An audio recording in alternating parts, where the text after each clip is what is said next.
หมอยสุงค่ะเมื่อในเป็นวันที่28เดือนธันวาคมที่4ปี2565เป็นวันอังคารในตอนในเดี๋ยวเนาะพี่น้องค่ะมารับถอมด้วยลองตั้งอันเฮ็ดให้ก้นที่อันกินหมูกระทะอยู่ลีๆค่ะเนาะเอาลืมตัวเสียก็เป็นลมกว่านะคะปยก็เด็กขย้อนมาปันฟ้างพี่น้องค่ะเกี่ยวเลยลองหลีฟ้างเมื่อว่าเฮาคาเตกินสังเสเมียวๆเนี่ยค่ะเมื่อวันที่26เดือนธันวาคมที่10ปี2025ใน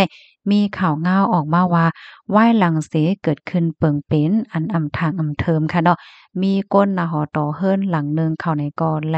แว่งกันเสกินหมูกระทะอันกว่าซื้อมาตีแสงล้านตีหนึ่งปยก็มาเฮ็ดกินหั่งก้วยตีเฮิรนเขาตีคองลือเขาตีในเจดอนสมุทรปราการน่ะค่ะเพราะว่ากินเหย้าในกอตาก้นสีก้อเนี่ยค่ะนะเอาเป็นฮาวแห้งกว่านะคะหนึ่งในนั้นก็ป้าหลวนยิ่งอายุ8ขวบเฮ็ดจังไหนค่ะลงตั้งเปิงเป็นไล่โหย่อยย่ำมันในได้ก่อมือคำขึ้นลึกวันที่25เหลืองธันวาคมที่10ปี2025ที่ป่นมานั่นตั้งฝ่ายผู้มีปนพรเขาไล่หับตึงลาดว่ามีก้นเป็นคึกคักดี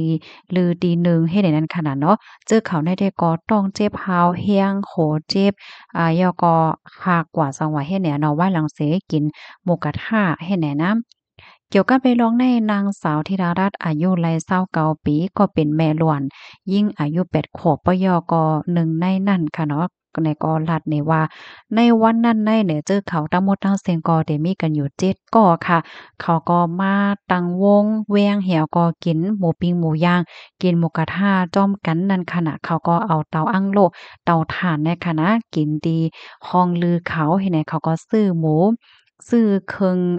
เครื่องใจโคตรด้วยกริยามันค่ะเนาะซื้อมาตีเสียงล้านทีหนึ่งเหี่ยวก็มาเฮ็ดกินหั่งก้วยมาปิ้งย่างกินหั่งก้วยเฮ็ดไหนค่ะนะปอกกำในมีปลาแมงกะพรุนไหนค่ะในกอเตียเสียงล้านเขาเปิ้นเถียมมาปันหมอกครึ่งโลเจอในให้ไหนนะ ว่ายหลังเสเจอเขานั่งกินอำไปป้อหึงสังคะเนาะอันเป็นลูกอ่อนอายุ8ขวบนั่นในก็เลยลัดว่า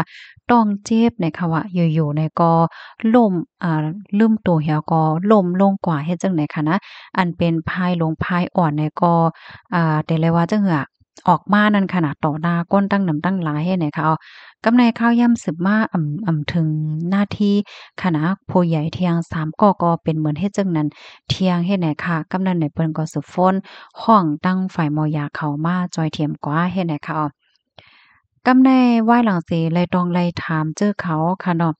ตั้งฝ่ายผู้มีพลพรเขาและจังไหนค่ะนะก็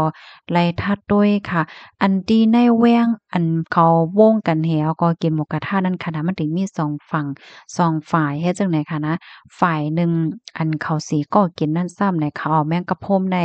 ใส่ปลาเหี่ยวก็กินเฮ็ดไหนค่ะนะเผลอแทงฝั่งหนึ่งติอันใส่แมงกะพรุนนั่นแต่เขาไล่กินค่ะเนาะเขาก็เป็นสังเฮ็ดจั่งใดเนาะอันนี้ก็คาล่ำว่าลองตั้งที่เอ็นเฮ็ดให้เจอเขาเป็นกว่าได้ก็ได้เป็นย้อนเปนว่ากินหญ้าแมงกะพรุนอันว่านั้นเหย้าได้ค่ะตั้งฝ่ายมอยาเขาเนี่ยก็ลาดว่าอันเจอเขาเป็นได้เป็นย้อนเปนว่ากินหญ้าอาหาระตั้งกินที่อันมีกล้องเฮ็ดให้ค่ะข้อมูลในค่ะเลยปีมาที่ห้องการข่าว Daily News ออกไว้เนี่ยค่ะนะ ข่าวง่าโหนในแค่ย้อนให้พี่ๆน้องๆเฮาค่ะช่วยกันสืบเผยแพร่แชร์กว่ายกปันฟังเตือนถึงกันดำๆค่ะเนาะอาหาราตั้งกินหมักเมี้ยวหมักเมี้ยวในเพราะว่าเฮาค่ะยามกินในอย่าไปละเลยกินค่ะเนาะเพราะว่าเป็นมาเหย้าในอันจื้อเขาในย่างสอนว่ากามหลีค่ะนะก็เพราะว่าอยู่จำห้องยาโทรห้องฝ่ายจอยเทียมเขาฝ่ายจอยเทียมเขาก็มาถึงเหี่ยวก็คิมแนตเอาส่งห้องยากำเหลียวให้ไหนค่ะนะเขาเนี่ยก็ฮอดถึงนิ่มในมือหมอยาเหี่ยวก็เจอเขาได้ก็รอดเพ่กว่าเหย้าใน พี่น้องคะวนด้วยค่ะเหรอเพราะว่าเป็นปื้นตีอันไกลห้องยาและแต่เฮ็ดถือค่ะในฟังหางมาในใครเป็นแห้งไว้ค่ะลูกใน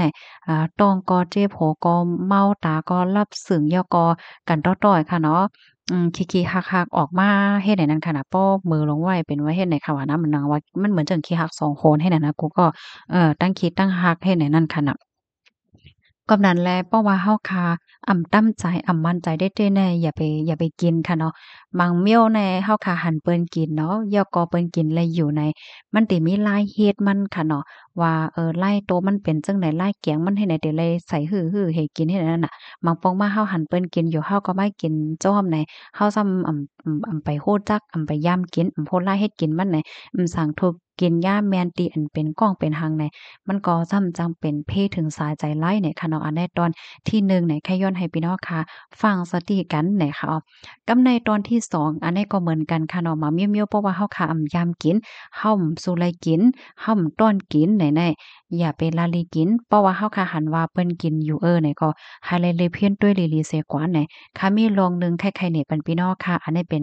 ลองแต่เกิดขึ้นในตรงวงใต้ค่ะนะมีนาเฮือนหลังหนึ่งเนาะเขาเนี่ยก็หันเปิ้นกินเมื่อพ้องนั้นได้เปิ้นเล่กันกินอันเป็นยอดไม้ค่ะนั่นที่เปิ้นมาแกงล่อ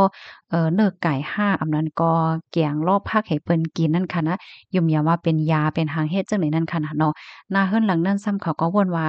เฮามาเฮ็ดกินจังหนังเปิ้นเฮามาใส่ล่อผักให้แกงกินจังเปิ้นอยู่เคมันได้เป็นยาโยในเขาเนี่ยก็กว่าเอายอดมันมาเท2-3หยอดเนี่ยเนาะป้อนนับเป็นไหวมันได้ก็เป็นหลาย10ไหวเอาค่ะนะก็มาแกงให้กินเผื่อว่ากินกว่าเหย้าเนี่ยก็อร่อยกันต่อๆค่ะนะคิๆคักๆเป็นขี้คักสองคนเหมือนเรื่องเนี้ยตารับสึง